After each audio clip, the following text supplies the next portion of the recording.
Okay, welcome to episode 30 of the Sumer Sports Show. I'm Eric Eager. I'm joined by Thomas Dimitroff. I I just got home from the airport. We just had a really fun set of days in Atlanta.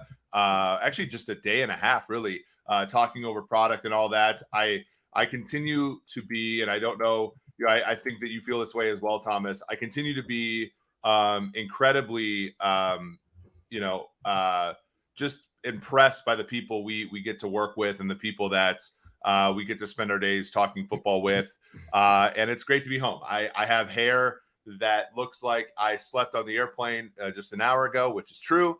And you're at your house in Atlanta where we were. So it was great to see you, and it's great to just chat football and product. It was great having you here in the group here. I mean, this was our first real meeting at Sumer North. Believe it or not, we would call in Atlanta, our Atlanta office, Sumer North. And I'm telling you exactly what you said. I left there. You guys all left, and I sat there for about 40 minutes in my area, in my Ames chair, quite honestly. And I was thinking, man, that is such a good, impressive group, and I just think we can continue to grow. We're raving about our guys, which we should. You did a heck of a job, as you always did. I mean, Paul Saban kicked butt leading the group, right? I mean, have him come in there and lead his group, the data scientist group that he brought in there. And that's what we did, just so everyone knows. We had an on-site. It wasn't all of our group, like all of our people, but it was a small scaled down group of about 9 or 10 people. And it was just really, really good. Did you leave there thinking, wow, we have a lot of work to do, but with this group, we're going to get it done? Yeah, I think so. It's so impressive, and just to give people who are listening, maybe for the first time, a little bit of background, right? Like when I was at Pro Football Focus, we had a group of very impressive people, but it was much smaller. And so when you think about what we're building at Sumer Sports, it's like getting to build things that took me years to build. We're trying to build it all in a matter of months. And it's because we have so many talented people, so many people who can, really understand the game and really understand what it takes to make really good data science models around the game, and obviously optimize around those. And then I think what really is great that sort of rounds it all out is, folks like you and Chase, Falvine, and the people that we have who have been in the league before, who have done this thing before, being able to bring their insight as well. And it just really does, give me a lot of joy. It also gives me a lot of joy that we just hired Sean Syed, who announced that today on Twitter. Sean's a really great writer, great football analyst, somebody who we're bringing in with some expertise there as well. And as we continue to build this group, I'm always like, in awe of the talent that we have, and it really thrilled with what we're doing here. No, quite. If I can, I mean, this is a great opportunity for us both to laud, Paul Tudor Jones, our fearless founder and chairman. Look, we had a long talk, and I love this, and I know you do. I mean, yes, you can do this business virtual, and we did it for virtually a year being virtual, and we realized we needed to continue to come together. We need to spend quality time together. We need to ideate together. And I love the fact that Paul saw that. He's got some old school to him, of course. I mean, what is he, 68? He'll go toe to toe with any of you, be honest with you. But he knows how important it is for all of us to have that time and to really dig down with each other eye to eye. So I want to thank him, publicly on that, because that's not easy to do. We literally brought this group together and pulled this office together in about less than 2 months. Eric, that's a big move. Yeah. Well, no, and especially, exactly. Sports have become more, online and stuff like that. And granted, there's obviously benefits to that. There's obviously benefits to you and I being able to do our show here. But I'm really looking forward to doing shows in Atlanta. When we talk about free agency, when we talk about the draft, just to give people a little bit of a reset here. We are starting an hour later than normal. That's because of my travel. So we're going to wait a little bit to get some people into the chat. Just a reminder, if you like this show, if you are coming in, and our numbers are increasing rapidly on this show, please on YouTube. That helps the algorithm people find us. If you're listening to us on a podcast, Apple Podcasts, Spotify, please leave a review. And we're gonna read off a question that somebody had from a review or earlier. And again, we do our shows Monday where we go over one position a week. Next week it's going to be running backs. This past week it was tight ends, and then on Wednesday we sort of do a general overview of the league and that kind of thing. So that's going to be what we do today, Thomas. And I there's so many things that have happened in the league today or this week. What I want to bring attention to, because this wasn't really a quarterback that you ever thought of drafting or ever thought of acquiring because you had Matt Ryan, but this is a guy that you certainly played against and has been let go by the Las Vegas Raiders, Derek Carr, after 2014 to 2022, so 9 seasons with the team. He's been let go. He requested it. Well, he didn't request a trade. In fact, he denied all trade requests because he signed a contract last year that was a little bit lower money for him, and as a result, he didn't play up to snuff necessarily in Josh McDaniel's scheme. And they wanted to trade him, but he has a no trade clause because of that lower contract. He refused to trade, and so now Vegas had to release him. They're going to look elsewhere at quarterback. Carr has a few suitors, but what do you think about him? Because it's so weird now where you look at this league where it's like rookie deal quarterbacks like Hurts, elite guys like Burrow, Mahomes, of course, Herbert, guys like that. Carr kind of is in no man's land, and it's going to be interesting to see where he ends up going. Well, first, make sure we do touch on that idea of, if he wasn't tradable, so to speak, right? Was $120 million? I mean, those last 3 years of his contract were going to be huge, right? I mean, I don't know if you want to comment on that at all, but go ahead. Yeah, they were easily. I mean, it wasn't the easiest thing in the world, but they could have. Trading him was okay. It was going to cost. They were going to have to be a restructure, and I think the Saints. Sure. It was weird that the Saints were interested because of how much they would have to move things around a little bit. But he was tradable.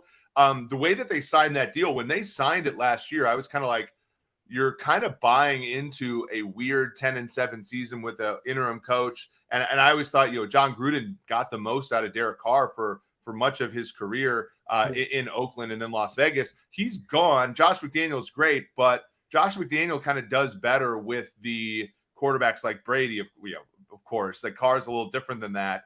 And so it didn't seem to me like a great move. But when you looked at the contract, it was just like a $5 million raise and an easy out for Vegas if they did not want to buy back into him. So in many ways, it was an okay move for Vegas last year to give him one more year. He struggles, you move on. You might draft a guy, at some point soon. But yeah, it was a weird one. I feel like he's going to entice a team that feels like they're a quarterback away, and it's going to be a disappointment.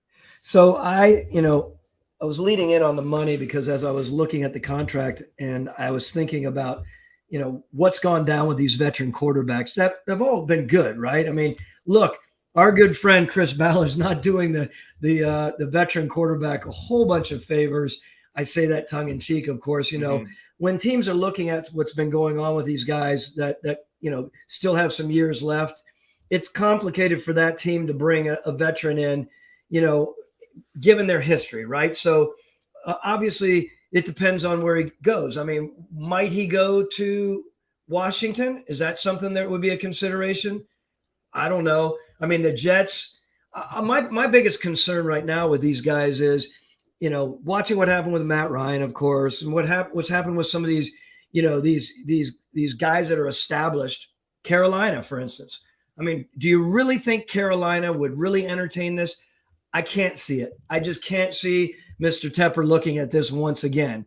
They're in a spot, picking at 9 where they have a legit shot at getting one of those 3 or 4 quarterbacks that one's going to be there. And I think they want to build. It's the same. I just think there are some teams out there that really need young guys. We'll get in talking about, Shane Steichen and such and Indianapolis and where they're going. I can't, even though they're open-minded to veteran quarterbacks, there is no way. I just can't see it. I want to answer for Chris Ballard, but how do you bring in a veteran quarterback again? Yeah, I don't know if you can. I mean, I think there are two teams by virtue of their history over the last 5 years that absolutely will not entertain Carr. I think the Colts, to your point about Carr, I think the Ballard thing was so interesting because, when they were in Kansas City with John Dorsey, they had the Alex Smith type, right? And they were able to get to 11 wins. They were able to get to 12 wins. And that was kind of, and they waited and got their Mahomes, right? And I fear, and we saw this on Sunday, we gave them their flowers on Monday's podcast, but it takes an Andy Reid level coach, I think, to kind of get out an Alex Smith type to 11 wins, to 12 wins, and that kind of thing. And as much as I like Frank Reich, I think the world of him, he's not Andy Reid's tier, right? Andy Reid's a Hall of Famer. We're talking about him possibly catching Don Shula someday, right? So you can't, and that's why I fear sometimes it's sort of like with you, like you're one of the few people in the Patriot paradigm that had, various levels of success for everybody in that group, but you had the most success. And I felt like you talked about this on Radio Row. You deviated from Bill's principles at times because you knew that you're not Bill, right? You're different and you have to do things differently. And I think with like Ballard, it's like Ballard looked at, and he planned to have Andrew Luck, let's be honest. But like after Andrew Luck, it was like, well, in Kansas City, we had Alex. And it's like, well, yeah, but you also had Andy Reid. And like, you're not getting Andy Reid here. So you might as well try. And then of course, Frank Reich, his former coach, is now in Carolina. And Frank Reich, in my opinion, a very good coach, not the tier of Andy Reid, but a very good coach. He was fired in many ways because they kept going to the veteran quarterback well. So now you have Carolina, you have Indianapolis, who I don't think are going to do it. You have the Jets, who I think probably will at least try to go after the Carrs, the Cousins, the Garoppolos of the world. Jimmy G is also a free agent, which I think cuts into Carr's ability to negotiate in these things. Although Carr's a free agent today, he can sign now, whereas Jimmy G has to wait until early March to sign because that's the normal league year. That gives him an advantage. So I look strictly from an executive standpoint, and when you look back and you do certain things as an executive, you're scrutinized, right? That's just the way it is. And you can do it 1 and 2 times potentially. But all of these guys that are looking at quarterbacks are going to be scrutinized for other reasons. I mean, Chris is going to be scrutinized for other reasons just on the veteran quarterback side. I mean, when you start thinking about the different organizations that might dabble into David Carr, you start thinking, what are the repercussions of doing that and not maybe going for another younger one? I mean, that's going to be tough for the Jets, right? I mean, I watch that really, really closely, and I'm thinking, okay, how does that play out for executive for the team builders there? I know someone made a comment that why do I always say team builders, right? I mean, but Joe Douglas, and I've said this time and again, he is a very good team builder. Yeah. Who was it? Was that JT? Well, JT messaged me about that a little bit, and he was wondering why. But I don't know what the alternative would be. What would you call it? Like roster builder or something like that? I don't know. I just want JT. JT needs to know whenever you're speaking that way, you speak that way because there's usually 2 people that are the team builders. If you don't mention the head coach, you don't say the GM because you don't want to come across as overshadowing the head coach. There are levels of politics in this league. Through and through. So, yeah. So this gets me to a really good question about the Jets, because when we talked about, you've been open on the show about, drafting edge players and how, some guys did okay at first, but some of them failed, and you kept going to the well, right? You took Takk McKinley in the first round after you took Vic Beasley in the first round, and so forth. The Jets are in a weird spot because they've consistently done the right, like what we would consider to be the right thing, which is to take a quarterback high, right? So they go Sanchez in 2009, right? And then I'm trying to think all the way through, and then it's Darnold, and then it's Wilson, and for the most part, those players have all failed. And I think it's natural to be like, well, I've continued to make, we as a franchise, and Douglas hasn't made all those decisions, but we as a franchise have continued to make this mistake. And we have to do something different. It's the same thing like when you fire an offensive coach, you bring in a defensive coach, whatever. And I worry about that because just because the rookie quarterbacks haven't worked out for the Jets doesn't mean that you should automatically turn to a guy like Carr. I feel like that's you're exactly right. A trap that we run into all the time. No, I love it. And yet I put myself in Joe's spot and I'm thinking, you sit behind closed doors with your head coach and you feel stung, right? There's just something about it, especially the young guys that come in that you think we're going to make this guy's going to be the guy. That is a real want element. That's the only way I can describe it. Yeah. So to think we have a guy, we know what he is, back to Les Snead's F them picks. There's something they do know what David Carr is, and they probably know what he isn't. So maybe it does seem attractive coming out of someone that they thought was going to, shoot through the moon and just didn't happen. So I'm just talking about from a human standpoint. The closer you get, I mean, that, we talk about getting scrutinized and be on the hot seat, man, that tunnel narrows. That tunnel narrows on the quarterback stuff. We got a comment here from what I can only imagine is another Chiefs fan saying, I'm going to miss Carr in the AFC West. I will too. But nonetheless,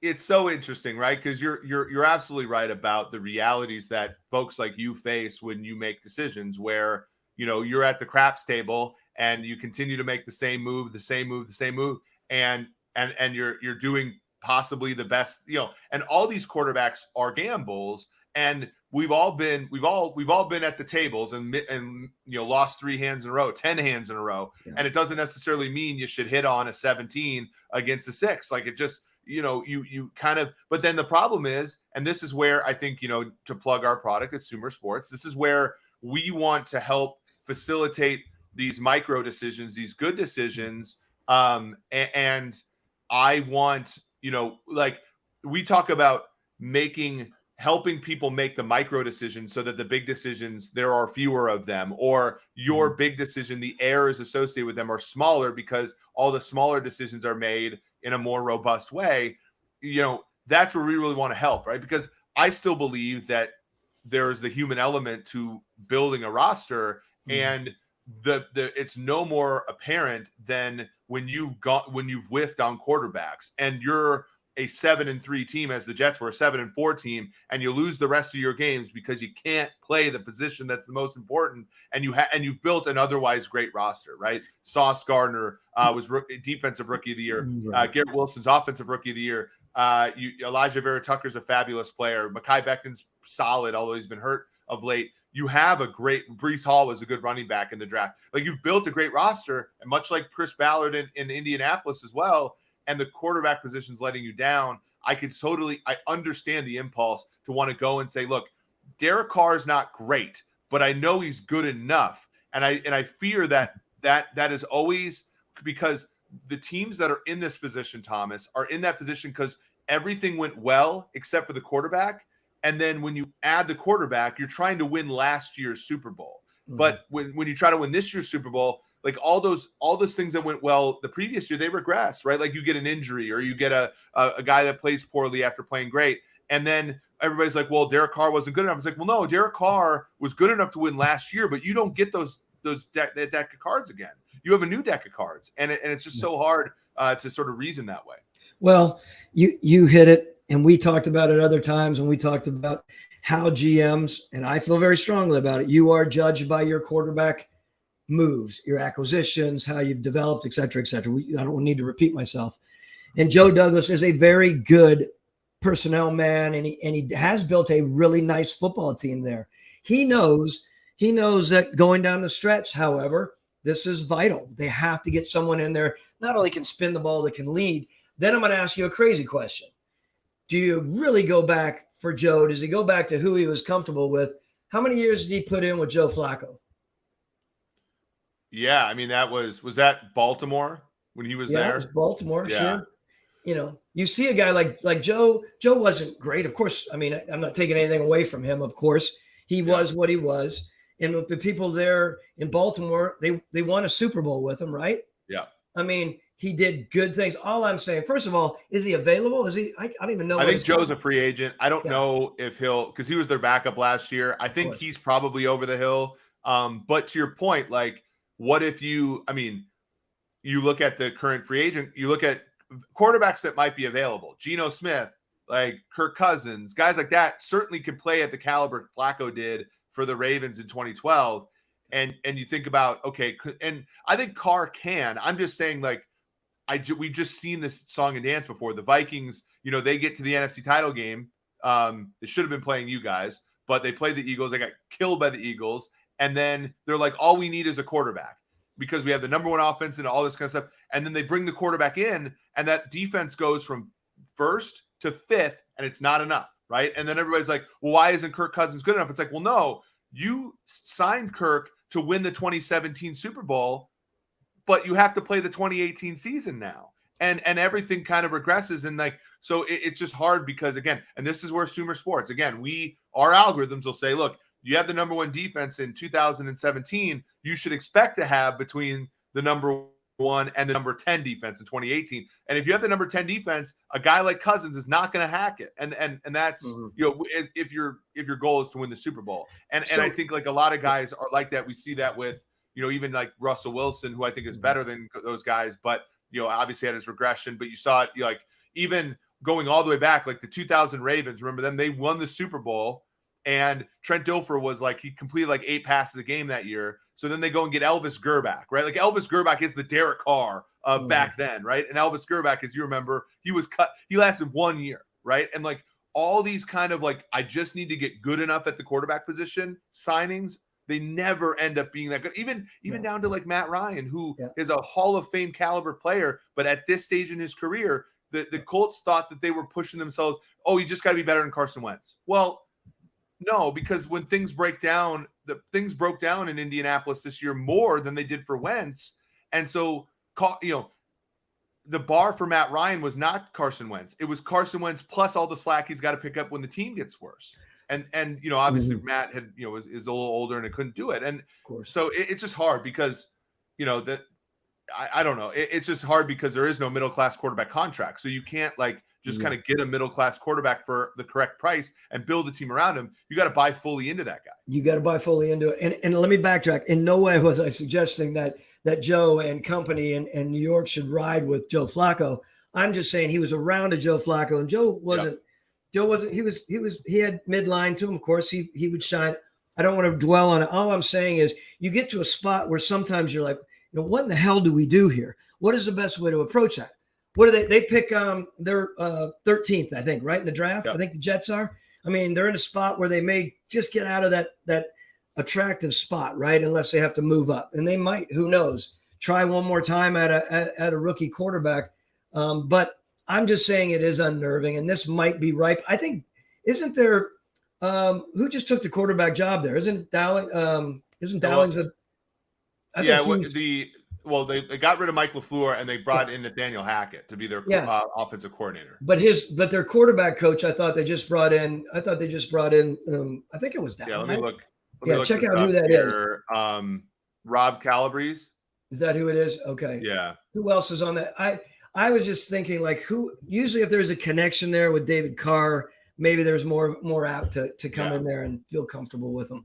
Yeah, no doubt. It's going to be an interesting one. I think the Jets will be a great offseason topic because they will. I mean, they're going to make a move there. I think Salah has tipped his hand. I mean, I think the smartest play would be to draft, the quarterback that falls to them because their roster is so good. They don't necessarily need a starter right away. But then they sign a veteran guy and they make him compete. And then, if Zach Wilson ends up being the guy too, then that's a good problem to have. I wouldn't bet on Zach Wilson being the guy. But there's always a non-zero chance there. The Cardinals, Thomas, they hired Jonathan Gannon. It had taken a while. They had interviewed Eric B. No, they didn't interview Eric Bieniemy. They interviewed Lou Anarumo and many others. They go the defensive coordinator route after a few years of the offensive-minded coach route and Cliff Kingsbury. Gannon, I think, obviously, number one defense in the NFL this year. That's a really good accomplishment. Mm-hmm. I do, though, and I know, this is maybe unfair, but the last time the Eagles were in the Super Bowl, Matt Patricia gave up a ton of points and struggled. right before he went and took the Detroit Lions job. Gannon obviously coached a better. That 2017 Patriots defense actually struggled for much of the year, and then of course struggled in the Super Bowl when they got beat. This Eagles team had a relatively easy schedule, but were very dominant. They go and they lose to Kansas City. I think there's no harm in that, but they did basically blow a 10-point lead in the second half. The Chiefs had 230 yards in front of them in the second half and gained 229 of them. And the only reason they didn't gain 230 is because McKinnon took a knee on the 1 yard line because the Eagles were trying to let him score. So obviously when they were tested, that Eagles defense struggled. What does that mean in terms of Gannon here? Do we take anything from the Super Bowl, or is it the bigger body of work that he brings to Arizona, come next year? No question, it's the bigger body of work. I get it. And I also understand, make no mistake about it, they were sitting there probably with the pen in the hand ready to sign the contract, and it went down the way it did. And I can only guarantee, I can only imagine that there's Michael Bidwell going through what he went through here recently with all the big signings and everything across the board, big important people. And he goes to his first-time general manager a month in or whatever, less than a month in. Yep. And I'm sure Monty Ossenforth is pushing it. Yes, this is the guy. And you want to talk about an unnerving situation as a first-time general manager. And you have to, I did it with Arthur. You have to swallow deep and you have to say, yes, sir, he is all worth that. And I've done that in free agent signings, and I've done it in big decisions. This is a really, really big decision for Monty coming out the gate, again, knowing what your owner has been facing with a quarterback and my good buddy there, Steve Keim, like that's tough. He's got contracts. There's stuff going on. Let me backtrack a second here. I think Jonathan Gannon is a good football coach, no question about it. He's by the way, a little aside, St. Ignatius, Cleveland guy. I talked to people about him. He was in Atlanta when we first came in, right, in 2008, and we didn't keep him there. Remember, he went from there, and Les Snead was there with him. Really good guy. Talk about a guy, he's not a big guy, big old handshake, and he looked me in the eyes like, I want to be here. I know you guys aren't going to keep me here, but basically you'll see me in the future. All the years we would cross paths, and I always respected who he was. Here he is, a head coach. Remember, though, he left us in Atlanta. He goes to St. Louis and works for Les as a college scout and as a pro scout, right? Pro department. Think about this. I know this is a little bit off, but when you have a guy like Monty Ossenforth who knows how important it is to bring a guy in, that he can work with. I've told you guys time and time again, when you're a young GM or a first-time GM, you want to make sure you're not, I hate to say this or use this line, pissing up a tree with your relationship with your head coach. If you're at loggerheads out the gate, it is the worst place to be. I mean, we just talked. We were in the office today, and we're not going to name names, but we were talking about like a half a dozen situations where I asked you, like, what was the problem? They were like, head coach and GM didn't get along, right? Exactly. Like that, that kind of stuff happens. This is a situation where Monty at the core, a New England guy at the core, right? He knows how important it is to have a guy that's into scouting, who has a passion for developing. I think that played into it a great deal, because you don't have a coach coming in there who's just, we have guys like this in the league. They could be really good football coaches, and everyone should know this. But when it comes down to their evaluation prowess, it's a 4 or a 3, meaning it's subpar. As a GM, you do not, that's the last thing you want out the gate, is a subpar evaluator and developer. And Jonathan Gannon isn't that. There are other guys out there that are. Remember that. That's a really, really important part. Yeah, I thought what was really interesting about Gannon, because, back, and actually this was spurred on by when we first started working together, but I would make these KPIs, and I would always notice that the Eagles defense in 2021 was some of the more, and now I would say unimaginative, in that they didn't disguise coverages, they didn't do stunts, they didn't do everything. And like I came to this realization because they made the playoffs, and I felt like they hid their defense really well in 2021, meaning I thought Gannon did a really good job of understanding that they didn't have a ton of talent there. And he, instead of trying to make it super complicated and super, unwieldy and failing, he basically said, look, I'm going to play a vanilla defense, and we're going to we're just going to try to get on the green, to make a golf analogy, with this set of personnel. And they worked great, and they got killed by the Bucs in the playoffs and all this kind of stuff, but they made the playoffs, right? They made the playoffs in year one of the Sirianni regime. You fast forward to this year, and they get Hassan Reddick, they get Ndamukong Suh, they get the big tackle, Jordan Davis in the draft, they get Linval Joseph, they get James Bradbury, who I know had the hold, but had a really good season all year. They get Chauncey Gardner-Johnson in a trade. They get so-and-so. They get all these players, and funny, he actually can run a real defense and be number one overall. Like I like that, because when you look at, and I know we're not like breaking any ground here. This Cardinals roster is not good right now. When you look at obviously Kyler Murray, he's only got a $16 million cap number. He hasn't even gotten to the hard part of his contract, but he's injured. He's not going to play right away. He's got an ACL. DeAndre Hopkins has a $30 million cap number. They're going to either cut or trade him. They only have one defensive player, Thomas, who makes over $7 million a year, and that's Budda Baker, who's a nice player, but that's a safety in a league where, you need more than just a safety. They spent a first-round pick, and we talked about this on the last podcast. They spent 2 straight first-round picks, one on Isaiah Simmons, one on Zaven Collins, on inside linebackers. And I know Simmons was kind of special coming out of Clemson, but those are other positions where the surplus value is not as high as if you're drafting defensive ends, corners, offensive tackles, wide receivers, quarterbacks. And they're dealing with it now. And I think Jonathan Gannon being able to at least have a respectable defense in 2021 when they didn't have great personnel, that bodes well, I think, for the at least immediate future for the Cardinals in an NFC West where, the Rams will be back, Niners are already great, and the Seahawks made the playoffs this year. So that organization right now, given what they were dealing with, unfortunately, it's imperative that they kick it off well, right? It's imperative that free agents want to come there. They want to play for the head coach. They want to be around Monty Ossenforth as a GM. They want to be around Michael Bidwell as an owner, right? That's really, really important for them. It's just a little unfortunate that last game sticks in people's minds, right? It's like it's a kickoff to something, but I do believe it's good. I believe it's great for Jonathan and Monty to kick it off with a little bit, just a slight bit of adversity to say, all right, let's do this together. It brings them closer. Monty's going to be very outspoken. I didn't watch his presser, but he's going to have to be very outspoken. And it does jive for the free agents that are possibly going to be coming in there, for the draft people, that they believe in this new tandem. I think it's really, really important. Yeah, I agree. And I think that'll be it'll be interesting to see. And obviously, we're rooting for the Cardinals because there are great people in that building, and there are, obviously, you never want to see the adversity they had this year.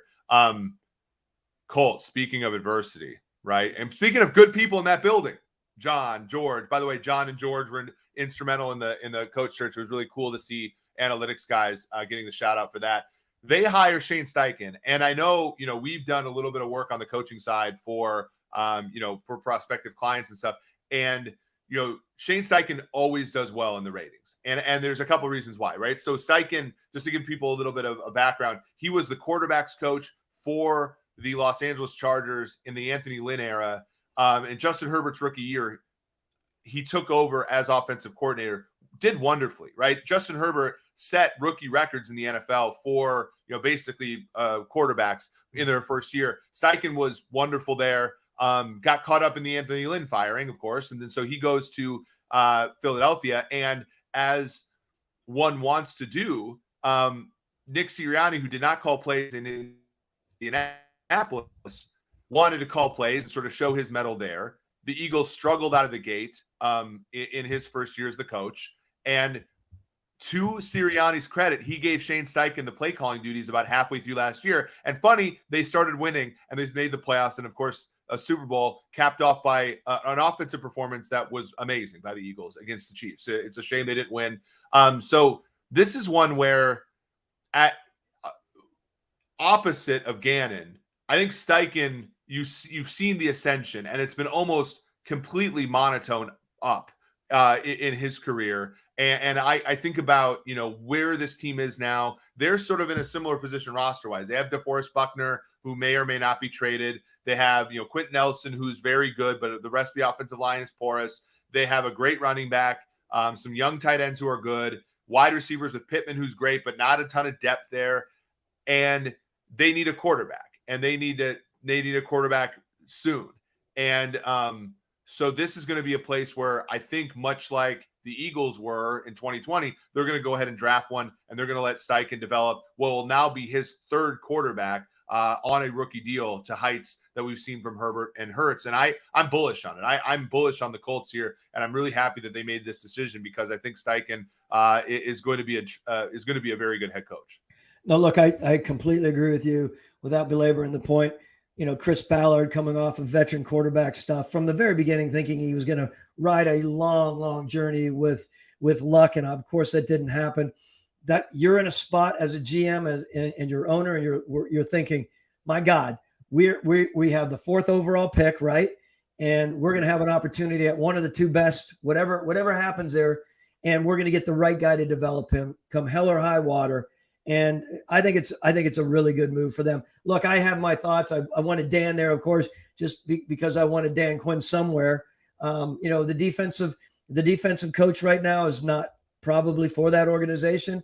And again, back to our earlier comment, Chris has been lauded for many, many years, Chris Ballard, on the way that he puts teams together. He's got a really good eye.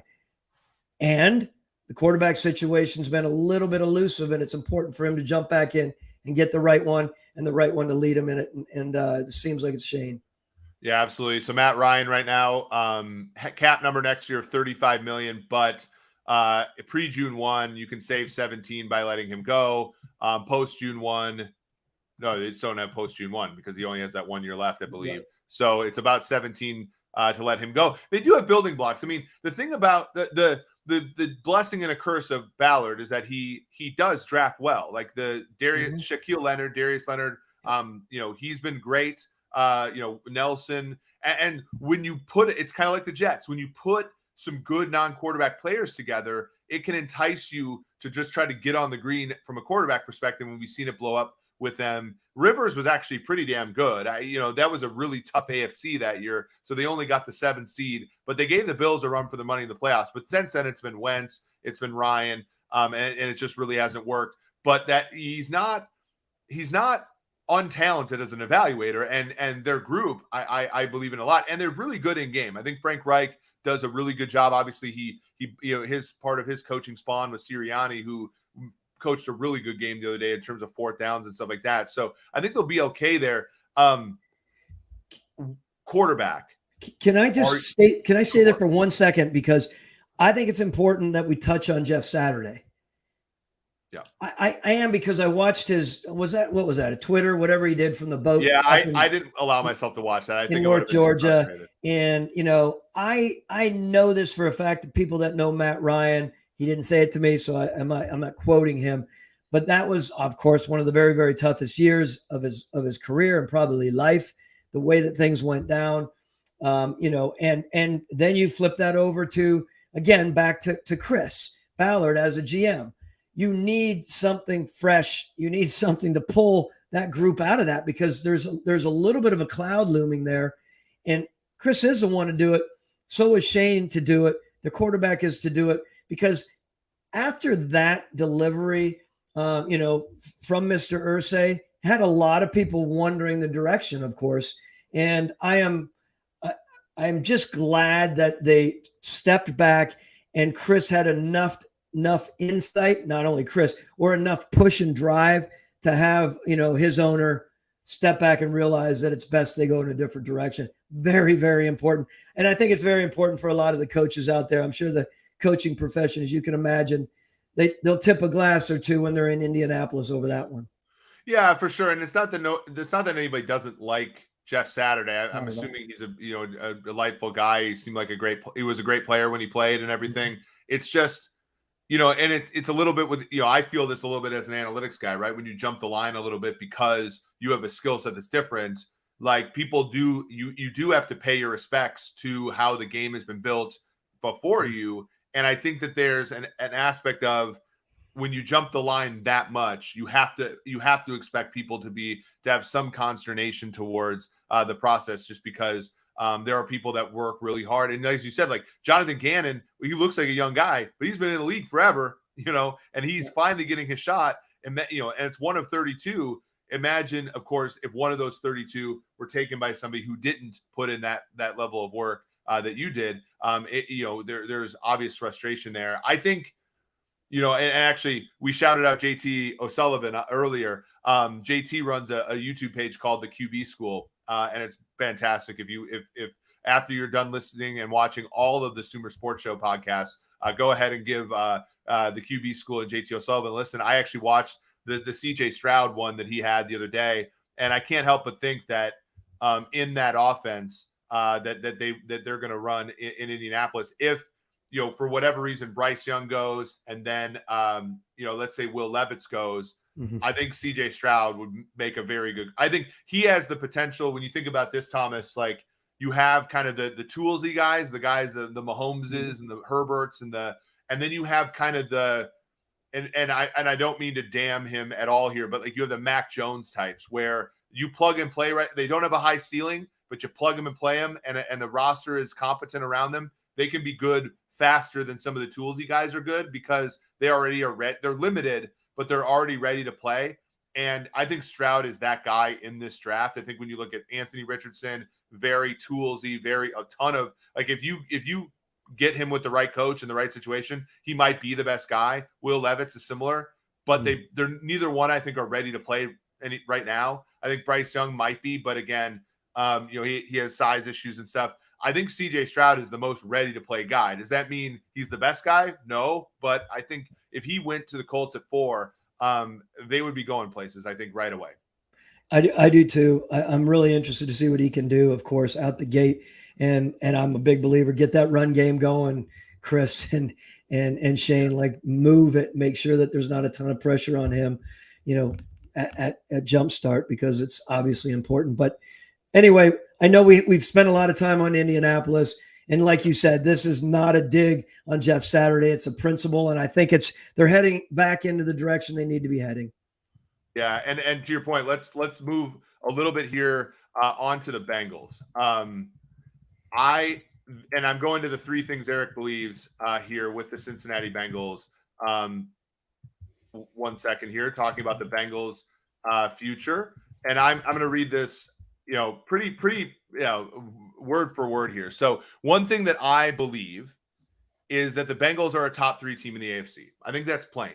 I honestly, if you're a Bengals fan and you're angry about that, I'll give you a top 2. Right, I think you're probably you're on par with Buffalo. I think Buffalo's got a great squad. They ran out of gas this year, and you're probably a top 5 NFL team. You have a top 2 or 3 quarterback in the NFL, and so you have so much going for you. You made a Super Bowl last year, made 2 straight AFC title games.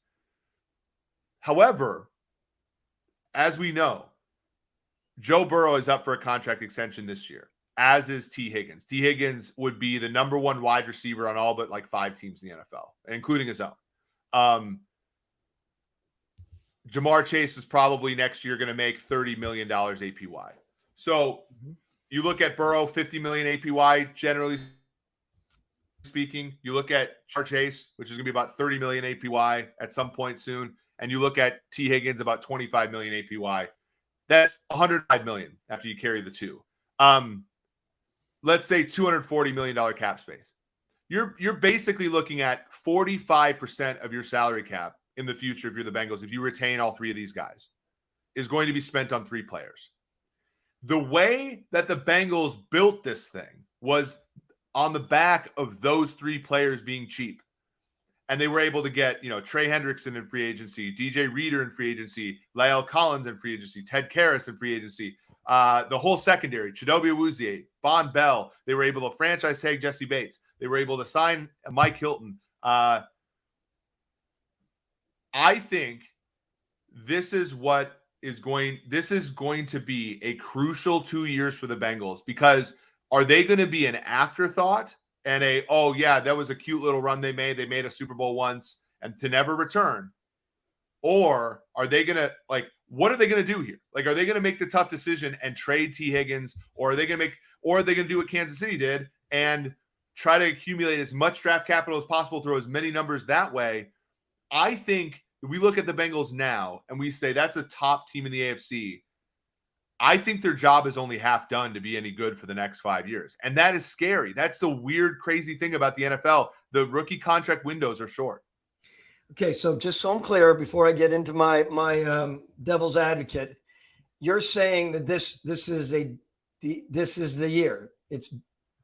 I think this is a must-win year for the Bengals. Yes. Okay. So let me jump in knowing, and I get everything you're saying, and your foundation is strong, my mathematician guru. What I will add, however, is you're talking about Duke Tobin and company, right? You're talking about men that had grown up under his dad, who was one of the best personnel men in the world. They have an understanding that they can, again, evaluate anyone. They can put the pieces together. It was interesting that you named 3 offensive people, right? You named the quarterback, of course, and I buy it. You named 2 receivers, which is crazy, by the way. I'm going to put myself in Duke's shoes and say, I care about one of the receivers, of course. Yeah, we can make it work. We can go back out there and find a really nice receiver, and we can pay less for him and be value driven at that position and continue to do what we're doing. In no way, I say this respectfully to you, do I think that organization has any element, given their personalities and knowing them, that they'd ever think this is a do or die season for them or must win. They think now's the time to be the best we can and pull from the depths of our knowledge of building and be creative with how we're going to do this. So I get you. 2 receivers. I think you said T. Higgins. Did you attach $25 million to him? I think T. Higgins is going to make $25 million would make $25 million on the open market. Yeah. APY. Mm-hmm. Wow. Isn't that's amazing? I mean, he's probably. I mean, so Justin Jefferson's probably going to make $30 million APY from the Vikings this year, and I think Higgins is not quite as good, but very good. And I also think that there's the Pippen to Jordan thing where, like, Chase is going to want 33 or so. And so he can't, like, you watch that Chicago Bulls documentary, right? Where, like, Pippen was tilting for like 10 years because he signed a crappy contract and Jordan was making all this money. And even though he knew he wasn't as good, he was like, I'm getting screwed here. I don't think Higgins is going to get screwed. My point, and I think you're right. I think it's crazy though. And there's a couple things I want to bring up. A, if they think it's a must-win season, right? Because, if you do sign Burrow to the extension, you are still going to get 1 or 2 cheap years as you smooth out the 4th year of the rookie deal, the 5th year option year. You'll smooth that out a little bit. So he won't be making $50 million right away. So you're going to have that couple smooth years. Same thing with Chase and same thing with Higgins. So you're good this year. You're still going to have some space. Do you do what the Bills did and go in and get a Von Miller type, right? Because the Von Miller type meant this is the 1 year. And who is the favorite for this to win the Super Bowl going into the regular season this year? Buffalo. It was Buffalo, right? And do you shove the chips in? And if Miller gets hurt, and God willing that we want all the great players to stay healthy, and Josh Allen hurts his elbow, he's not quite as good, and like that's where I get worried, because I don't think you can do that if you're Cincinnati. I think you got to keep running the course and trusting Duke and all that kind of stuff, trusting your coach who's been wonderful. The other element of it that's kind of bad, Lou Anarumo is going to get a head coach job at some point, right? So the guy that has built your great defense is also tenuous as far as, so you got Higgins who wants to be a number 1 somewhere, and you got Anarumo who wants to be a number 1 somewhere. That is why it's so hard, and that is why when you think about, and I go back to this Eagles against the Chiefs, when you have your players on rookie deals, you got to win them, because it just gets harder when everybody starts to like sort of graduate, right? Well, I do come back to the analogy of a bucket of water. You put your hand in and pull it out. It all goes back together. And we think about that when we're general managers. And there's no question that Duke's thinking about everything you're talking about here. I know he's not by trade, or at least by name, the GM there, because that's a different organization. I will also say there's no better place to be than the Cincinnati Bengals as far as longevity for someone like Duke, if it is all in. So probably the least organization thinking this is kind of win at all costs. And I go back, I'm probably a little PTSD about it back in the day, somewhere along the way. You might have written an article on me, TD's going all in on this or he's done, because I had that hanging over my head. And never once in my life as a GM in Atlanta did I ever think it was all in. You know, when we signed Matt, we signed, you know, Ridley, and we signed, was as probably after we signed Julio to $22 million. And by the way, when we signed Julio to $22 million, a little aside, and when you start talking about 30 and 33, that blows me away. I took so much heat for that move. And just like Matt Ryan moving up to 30, right? I was like, within a couple months, someone shoots by him and it's all, you know, it's all just kind of the way it is. But I just want to say, I just find it a really interesting organization. And of all organizations out there, I don't think the pressure is on that team to win the way that maybe if he were to be dealing with another owner. Yeah, we got a great DM on the Sumer Sports account basically saying, hey, Eric, Thomas, we really love the show. Could you help explain the Mahomes contract? So I made a tweet that I said, look, I think if Burrow signs the Mahomes contract, it becomes easier. And it's interesting because not everybody is as well versed as contract stuff as you specifically, and then myself as well. Like the Mahomes contract is incredibly team friendly, but also player friendly. And this is my good friend Brant Tillis was the one that wrote this contract and really constructed it. And I think the Bills copied it a little bit, but this idea of rolling guarantees. So when Mahomes signed the 10-year, $470 million or $500 million contract, there was only $60 million guaranteed at signing, right? And this is one of the things like coding up these things at Sumer, I like come to appreciate even more in depth because it's so unique. But the crazy thing about Mahomes' deal is he has what's called rolling guarantees. So there's two instruments that they use that really help the team. There's roster bonuses embedded in there, and those roster bonuses only become the guaranteed money becomes guaranteed 2 years in advance every single time. So when you think about and this is like expected contracts work, I know of Spielberger and folks like the 2024 guarantees become guaranteed when he plays in 2022, right? So the player constantly has 2 years of fully, or 3 years of fully guaranteed contracts. And that just continues to roll. So if the Chiefs were ever to move on from Mahomes, they would basically eat 2 or 3 years of just dead money and BS to get rid of him. So effectively speaking, the whole thing's guaranteed, but it's not with respect to, they gave him the 10-year deal. And if something were to happen to Mahomes, they would just have 3 really bad years and then they could move on. And so there's that.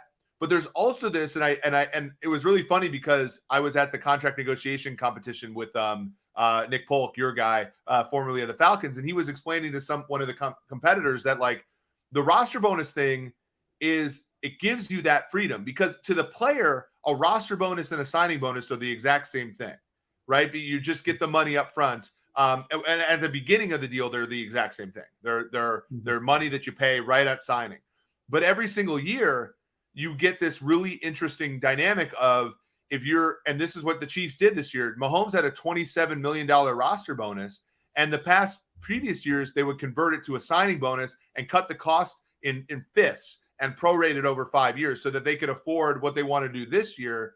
And still like, and as the cap goes up, the relative amount of that money goes down over the years, right? So it's an instrument that teams will use. But this year, the Chiefs paid Mahomes' roster bonus in full. They gave him a $27 million check and assigned it to this year's cap completely, which means next season, they don't have to they've got that money, and Mahomes is going to get that $27 million this year, no matter what. It's just how it was, accounted for. And so Mahomes' deal every single year has this big roster bonus that the Chiefs can decide whether or not to pay it full or to cut it in fifths and prorate it out. And they basically decide to do that dependent upon where the state of the roster is. The 1 year that they lost Mitchell Schwartz and Eric Fisher, they had to cut it in fifths because they needed the money to get tackles in the building.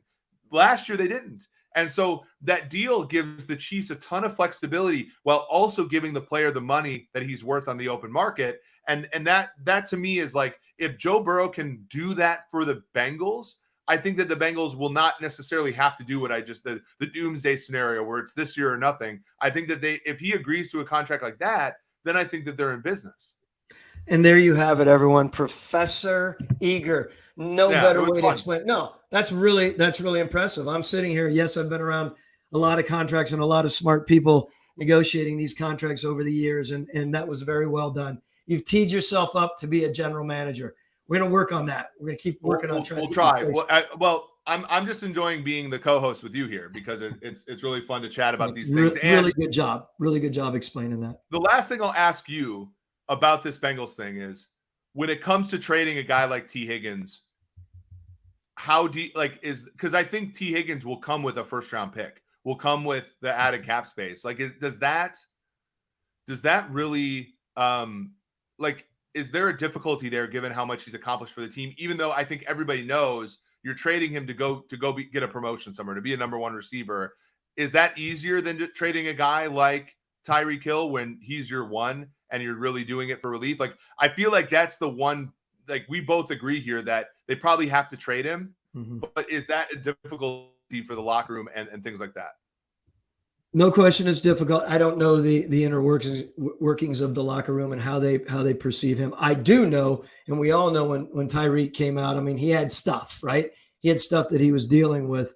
And I'm sure it was a lot easier for them to make that move. I don't want to get into the Chiefs' decisions on that. This is complicated for the Bengals for sure. But back to our earlier conversation, they know that it's a little bit of a luxury to have two legit receivers at a 1 and 2, and not. I mean, you can have a 1 and 2, but 1 and 2 making that much money, you're exactly right.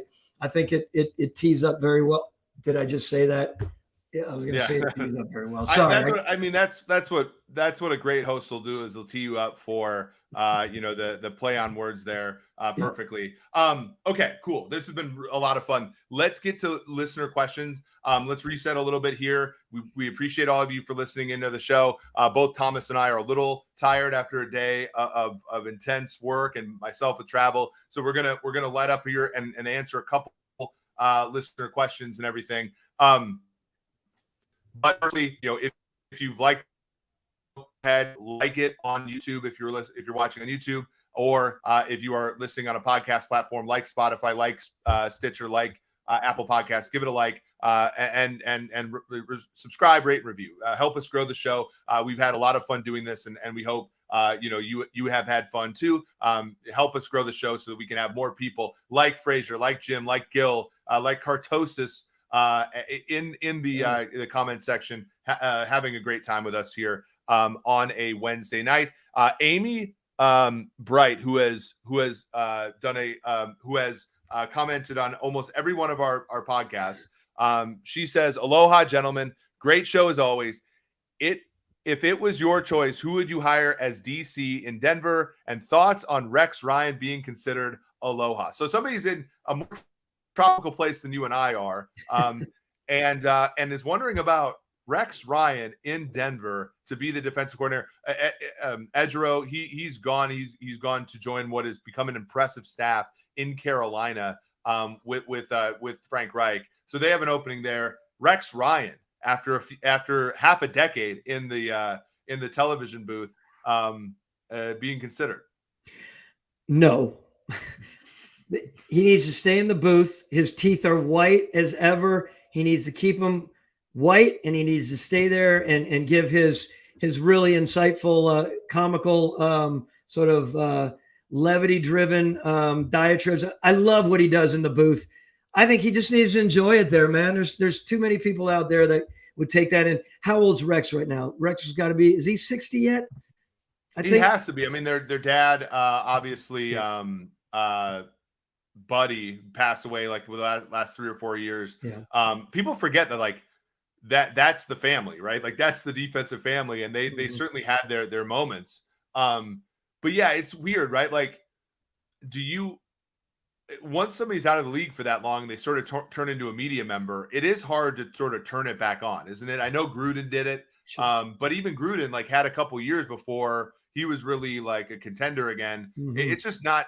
It's not easy, and I think on the defensive side of the ball is the one where I really get concerned because everything has changed so much, right? We talk about Vic Fangio and how much like his too high stuff has really affected the league.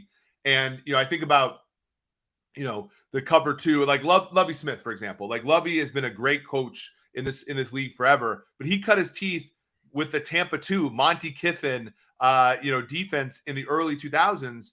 And when he came back to the pros a couple of years ago after a time in Illinois, like the league has passed him by, unfortunately. And I think defensively, the evolution in the game is so stark that like a guy like Rex Ryan, who, make no mistake, Rex Ryan engineered some brilliant defenses back in the day with the Jets and Bills and all that, and the Ravens when he was coordinator. But like, there's no guarantee his defense is going to be good anymore. Like, do we know that the Blitzburg kind of defensive style is gonna be a thing? Like, I would rather somebody who's more of an understudy. I mean, I would rather have somebody like Raheem Morris, who has been, a great coordinator who has won something recently. I don't know if he's available necessarily anymore. Not that he's not going to be a head coach now, but like somebody like that who's stood the test of time and who is still in the league and is still getting reps every single day versus a person who's been in the booth for a while and for whom the league has passed by, I think. Look, I mean, you're exactly right. Rex is a very, very smart football man for sure. You talk about a guy growing up from the day he was born around defense. He and Rob were made to be defensive coordinators and beyond. When you become a head coach, let's just call it the way it is. And I've talked to probably, 5 to 10 people that were former head coaches and former GMs who were part of our ideation pod, right? Where we kicked this whole thing off a year ago. And every one of them quietly, hey, I enjoyed my ride, but it would take the world to get them back in that spot because it's not, as much as they loved it, it's not fun after Rex is, in the booth having so much fun doing what he does and to get back being assassinated, character assassinated, whatever it is. So I just think you're exactly right to segue back over to Raheem Morris. I think Raheem Morris is really, really talented. I think Raheem needs a chance to be a head coach again. He, unlike Rex, was very, very young when he was in that role.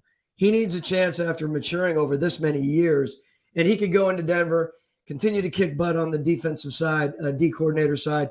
And I don't even know if he's available. Les Snead, my good buddy, is probably going to be pissed at me for stirring that pot. But thanks for leading me into that one as well. Well, it's tough, right? Like, and there's one other question that stems around Eric Bieniemy, because I think that's a similar thing, right? Where, who do we talk about today? We talk about Jonathan Gannon. We talk about Shane Steichen. Both those men have been coordinators in this league for less than or equal to 3 years. Yeah. They got their moment and they've capitalized and got their promotions, right? And I think for a guy like Bieniemy and a guy like Raheem Morris, there's obviously the racial component to it, which we don't really want to get into. It's very self-evident. Like, I think there are other factors at play, which is why we don't want to cheapen the discussion by just making it about race. But the other part of it is that if you are a head coaching candidate and you do not capitalize on your moment, it's so hard for you to, like, think about Ron Rivera, another person of color who ended up getting a head coaching job. The Chicago Bears had to let him go because for 3 years he was the hottest, defensive coordinator candidate, and he never got the job for whatever reason. And so instead of allowing him to continue to be a distraction, they let him go. And I think he went to San Diego for maybe a year, and then he got the job in Carolina, and he had a great career as a head coach. I think with Bieniemy, it was like, you took Mahomes from this like 10th overall pick, like kind of, raw prospect to an AFC title game and then a Super Bowl. And then nothing, you got no head coaching offers, right? And so like now you're already working from that expectation. So no one's going to look at this past Super Bowl for the Chiefs and say, oh, that's really impressive, because you expected the Chiefs to win the Super Bowl. So somebody like Bieniemy probably has to go somewhere like Washington. The Ravens job just got eaten up by Todd Monken, but you go to Washington, you go to maybe Arizona as the offensive coordinator, you rejuvenate Kyler Murray, and then it's your moment again, right? And I think Raheem Morris is similar, where he took that defense, he took over for Brandon Staley. Again, Brandon Staley was a coordinator for 1 year before he becomes head coach. He capitalized on his moment. Raheem Morris takes over the Brandon Staley defense, wins the Super Bowl, is on the top of the mountain.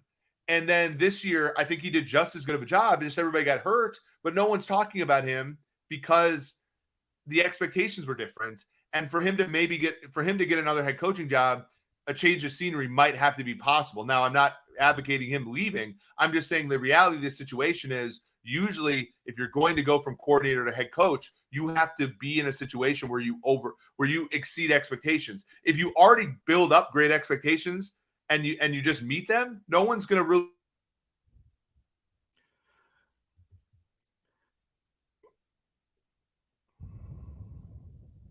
Are you still there? Sorry, we feel like we have had a little bit of disconnect. Well, I look like I'm still there, and I was going to ask you, Eric, can you still hear me? Because there are a lot of tough decisions to be made in this league, of course. And I have a really tough question for you, and I want a yes or no answer.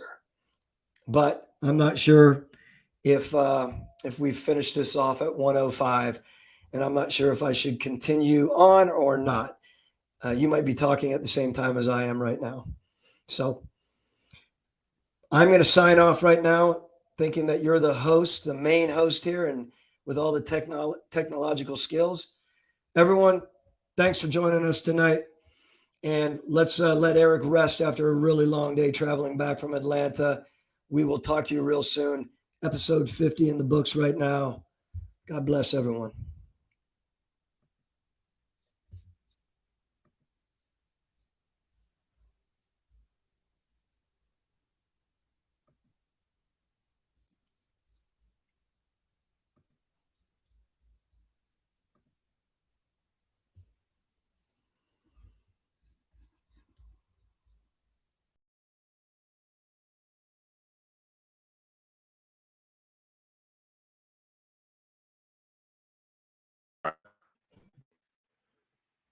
Okay, we're back. I'm just going to finish the show here. So we're back on for Eric Eager and Thomas Dimitroff. This has been episode 30 of the Sumer Sports Show. Thank you all for making it. Have a good one.